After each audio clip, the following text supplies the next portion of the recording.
آل Pakistan local government workers federation کے مرکزی اور صوبائی ڈپٹی جنرل سیکرٹری اور سکھر میونسپل کارپوریشن محنت کش اسٹاف یونین کے جنرل سیکرٹری علی مردان شیخ، جو کہ آج کل 2 روزہ دورے پر کراچی میں موجود ہیں، آج انہوں نے مرکزی چیئرمین اور صوبہ سندھ کے صدر سید ذوالفقار شاہ سے تفصیلی طور پر ملاقات کی۔ ملاقات کا ایجنڈا کوٹ ڈیجی، ٹھٹا، ڈھیرکی، میہڑ اور بلدیاتی اداروں کے ملازمین کی تنخواہوں، ریٹائر ملازمین کے واجبات اور دیگر مسائل پر جہاں تفصیلی طور پر تبادلہ خیال کیا گیا، وہیں ایجنڈے میں سر فہرست آن لائن ٹریجری تنخواہ کے حوالے سے بھی لائحہ عمل طے کرنے کے لیے علی مردان شیخ نے صوبائی اجلاس طلب کرنے پر زور دیا اور کہا کہ سندھ کے ایک ملازمین کی فریاد ہے کہ آن لائن ٹریجری تنخواہ کی جائے، اور جس کے لیے 2-3 سالوں سے محنت کر رہے ہیں، لیکن لالی پاپ دی جاتی ہے اور سندھ حکومت اور سیکٹری بلدیات ہوں یا لوکل گورنمنٹ، وہ وعدے وفا تو کرتے ہیں لیکن پھر وفا کی طرف جب جانا ہوتا ہے تو پٹری بدل دیتے ہیں۔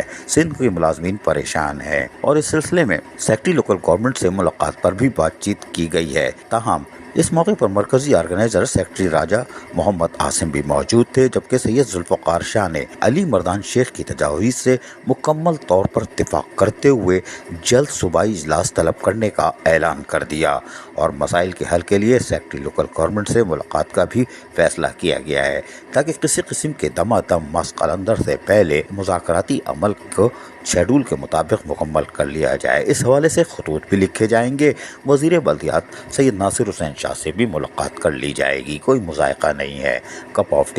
ٹی ملے گی نہیں ملے گی نہیں معلوم، لیکن علی مردان شیخ نے آج ایک بار پھر سندھ کے تمام اضلاع یعنی ٹاؤن کمیٹی ہو، یونین کمیٹی ہو، جو بھی ہو، میونسپل کارپوریشن ہو، ان کے ملازمین کی آواز بن کر مطالبہ کر دیا اور صوبائی اجلاس طلب کر لیا گیا، جس سے یقینی طور پر ملاقاتوں کا سلسلہ شروع ہوگا اور پھر حتمی طور پر جو بھی فیصلہ ہوگا اس کا اعلان جلد کر دیا جائے گا۔ عزیز عارف، KBS بلدیاتی نیوز، کراچی۔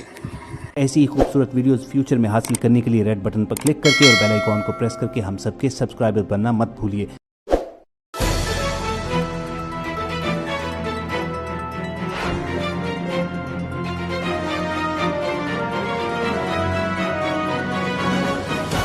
KBS بلدیاتی نیوز۔